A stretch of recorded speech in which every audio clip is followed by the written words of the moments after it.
Selamat siang semuanya. Selamat siang. Yang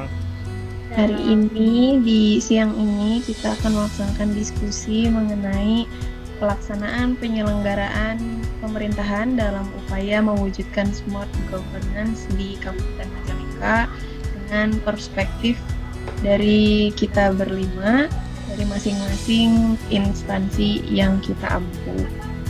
Sebelumnya kita perkenalan dulu, mulai dari saya, Safa Maharani Heriumanda sebagai analis kebijakan di bagian organisasi sekretariat daerah.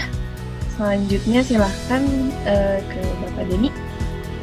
Oke, perkenalkan saya Denny David Saturba dari Satuan Polisi Pamong Praja Ahli Pertama. Selanjutnya Bapak Valerian. Perkenalkan, nama saya Valerian dari Rumah Sakit Umum Daerah Majalengka. Selanjutnya Ibu Lingga. Kenalkan, nama saya Lingga Anandariani dari Dinas Ketahanan Pangan, Pertanian, dan Perikanan Kabupaten Majalengka. Yang terakhir untuk Ibu Kania, dipersilahkan. Perkenalkan, nama saya Kania Purmila Dewi dari RSUD Ciberem. Baik, setelah selesai perkenalan, kita langsung aja mengenai pembahasan gimana sih upaya instansi kita, terutama kita sebagai ASN, dalam upaya mewujudkan smart governance, terutama dalam smart city ataupun penggunaan sistem pemerintahan berbasis elektronik. Untuk yang pertama, boleh dari saya sendiri sebagai analis kebijakan, dan di bagian organisasi itu punya peran untuk memastikan kebijakan yang dirumuskan berbasis data, evidence, dan juga partisipasi dari berbagai perangkat daerah ataupun masyarakat. Smart governance ini menuntut akuntabilitas dan juga transparansi dalam setiap kebijakannya. Oleh karena itu kami perlu ASN atau perangkat daerah yang mengampu itu dengan profesionalisme dan pola pikir agile agar mampu cepat menyesuaikan analisis dengan dinamika perubahan, karena kan perubahan mengenai peraturan ataupun batasan-batasan dari pusat maupun daerah terus berubah. Selain itu, inilah yang jadi alasan kenapa manajemen ASN itu sangat penting, karena ASN yang berkualitas adalah fondasi keberhasilan smart governance, termasuk di bagian organisasi dan juga di sekretariat daerah. Selanjutnya, untuk dari perspektif Satpol PP gimana ya Pak Denny?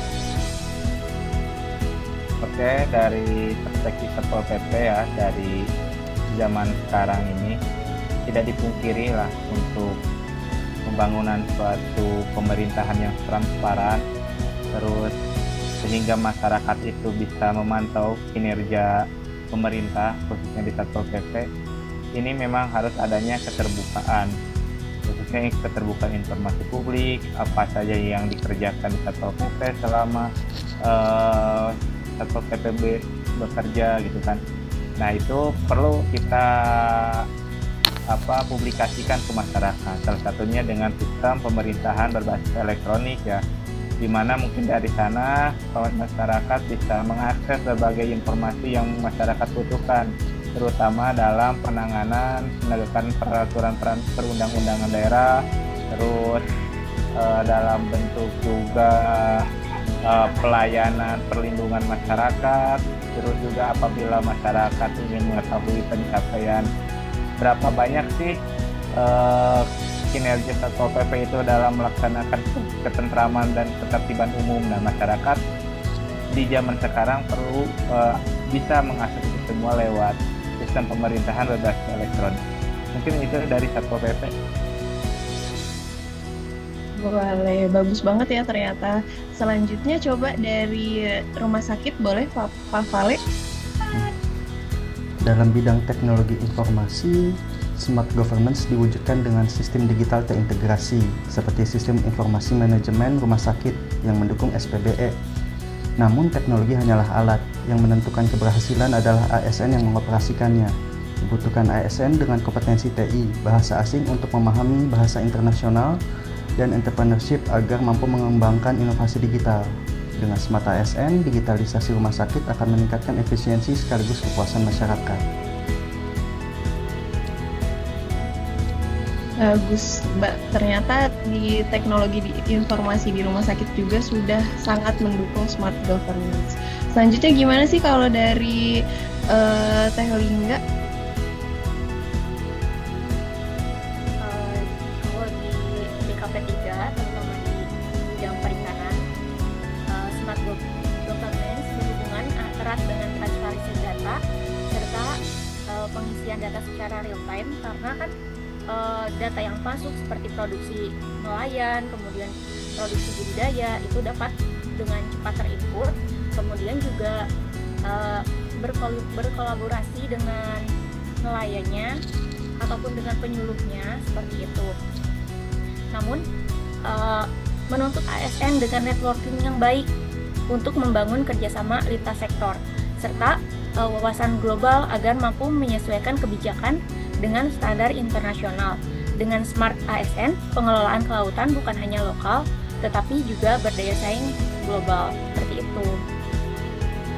Wah, ternyata sudah jauh sekali ya. Ternyata tidak hanya dari daerah pikirannya, tapi sudah nasional bahkan internasional.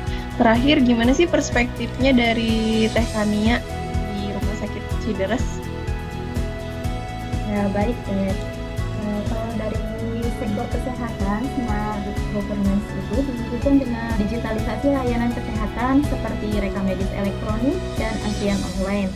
Namun, tanpa SDM ASN yang adaptif, transformasi ini tidak berjalan efektif.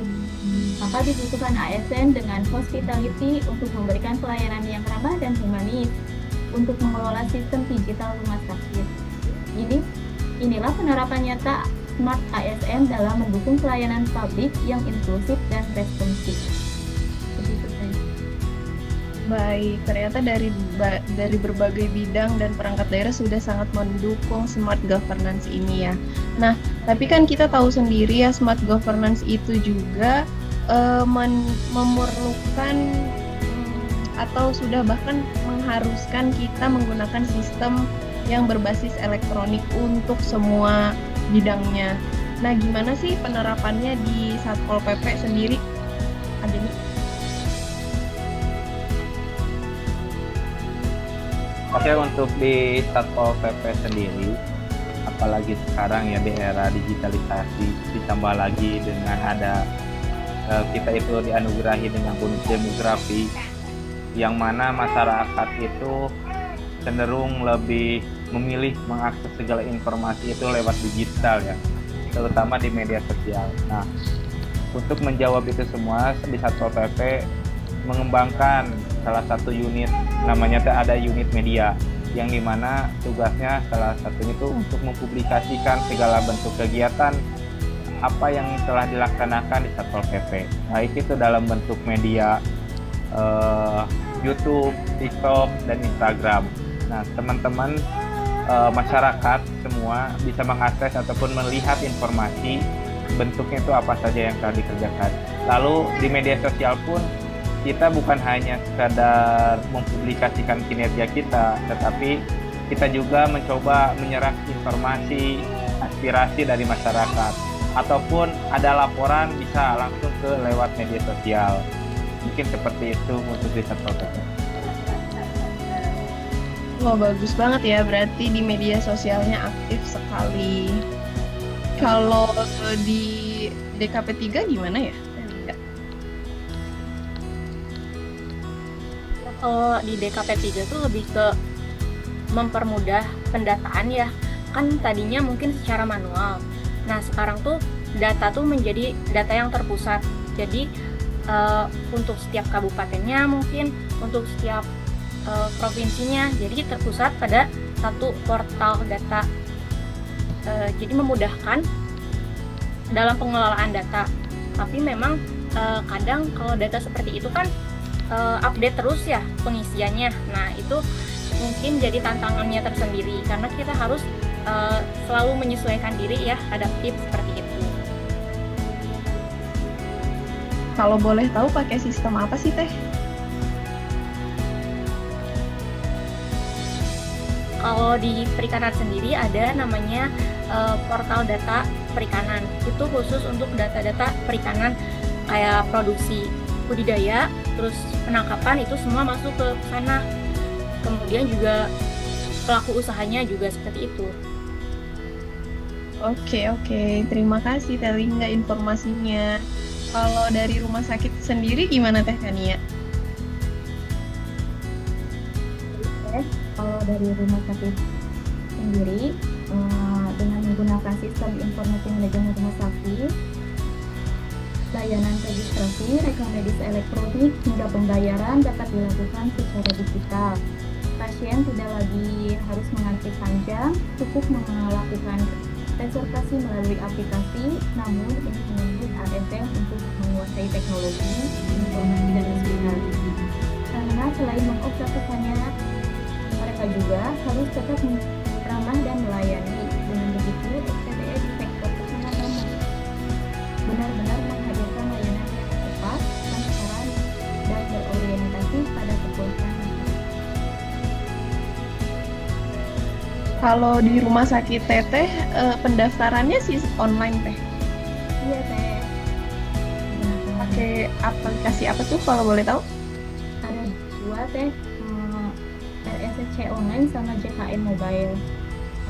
Jadi dari via JKN Mobile juga bisa langsung Iya pendaftaran. bisa, iya. Sangat menarik. Kalau dari rumah sakit Majalengka gimana sistem informasinya? Dari sisi teknologi informasi, SPBE menjadi tulang punggung integrasi antar layanan. Di rumah sakit, sistem seperti SIM-RS tidak bisa berdiri sendiri, tapi harus terhubung dengan aplikasi daerah maupun nasional. Misalnya integrasi dengan BPJS atau aplikasi kesehatan Kemenkes. Ini menuntut ASN dengan kompetensi entrepreneurship digital, yaitu mampu menciptakan inovasi layanan yang berkelanjutan. Selain itu, penguasaan bahasa asing juga penting untuk digitalisasi rumah sakit agar bisa mengikuti perkembangan internasional.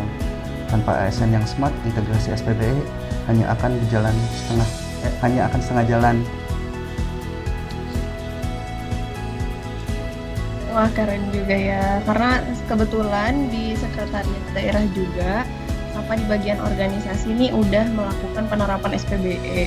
Bahkan kita sudah mengikuti lomba untuk penilaian sistem pemerintahan berbasis elektroniknya. Nah, jadi pemerintahan kita ini sudah sangat berusaha untuk menggunakan elektronik, segalanya digital, termasuk dalam penilaian kinerja. Terus ada juga yang kemarin itu survei kepuasan masyarakat. Nah, kalau Teteh lihat di instansinya sih harusnya ada barcode tentang survei kepuasan masyarakat. Itu adalah salah satu proses dan usaha kita untuk menyebarluaskan bagaimana menggunakan sistem pemerintahan yang berbasis elektronik. Dengan SPBE ini memungkinkan data kinerja perangkat daerah dikumpulkan lebih cepat dan dianalisis secara real time. Selain itu, kita sebagai masyarakat tuh bisa lihat langsung karena kebetulan untuk Majalengka sendiri sudah punya sistem akuntabilitas kinerjanya atau SAKIP, yang di situ tuh kita bisa tahu nilai instansi kita berapa, terus tahun ini pencapaiannya gimana, targetnya gimana. Nah, dengan Smart ASN, SPBE yang ada di Setda akan benar-benar mendukung pengambilan keputusan yang transparan, efektif, dan partisipatif. Dan ternyata di instansi AATT yang lain juga sudah sangat mendukung. Gimana nih, barangkali ada harapan yang mau ditambahkan dari Adeni atau dari yang lain? Ya, kalau harapan ya dengan masuknya ASN baru seperti kita bisa menambah kontribusi lah buat kemajuan daerah, terutama Majalengka, yang mana dari sistem saya yakin lah banyak sumber daya manusia sekarang yang di dalamnya kan gadget sama milenial yang terkait sekarang. Saya yakin untuk dunia digital memang bukan hal yang asing lagi bagi kita semua. Mudah-mudahan skill, pengetahuan itu bisa menjadi sebuah anugerah bagi kita semua untuk membangun Majalengka yang sukses. Mungkin itu harapan dari saya, Teh. Baik, terima kasih. Untuk yang lainnya ada tambahan? Cukup? Karena sama setuju dengan yang kata Adeni, transformasi digital itu kita harus mengikuti, kalau enggak ya kita akan ketinggalan. Baik itu dalam kegiatan sehari-hari ataupun sistem kerja, kita harus ikut mengikuti perkembangan yang ada. Sekian dari kita semua, dari Safa terutama sebagai moderator. Terima kasih atas diskusinya hari ini.